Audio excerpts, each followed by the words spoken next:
দক্ষিণেশ্বর আমি করে দিয়েছিলাম। কি করেছো তুমি?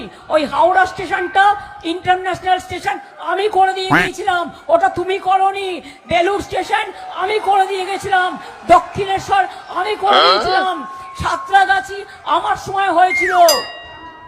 এসব ধাপ্পা দেবে না। দিদি বলছি যে আপনি তো সবেমাত্র আপনার 3-4টি কৃতিত্বের কথা বললেন, আপনার তো আরো অনেক কৃতিত্বর কথা আছে। যদিও আমি সব কৃতিত্ব কথা আমি বলে শেষ করতে পারবো না, তবে আমি দু একটা কৃতিত্বের কথা আমি বলছি। যেমন মহাবিদ্রোহের সময় ঝাঁসি রানী লক্ষ্মীবাইয়ের সঙ্গে সহযোদ্ধা ছিলেন, বাল্য বিবাহ এবং সতীদাহ প্রথা রোধ করেছিলেন এবং বিধবা বিবাহের প্রচলন করেছিলেন।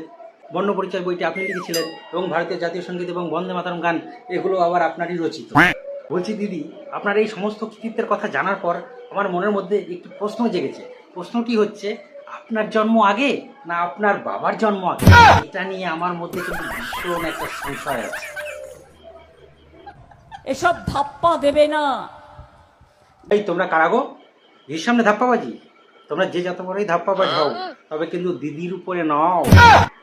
আসলে দিদি ওদের একটু ভুল হয়ে গেছে। ওরা ধাপ্পাবাজির কলেজে নতুন ভর্তি হয়েছে তো ওরা বুঝতে পারেনি যে এই ধাপ্পাবাজ কলেজের প্রিন্সিপালই আপনি।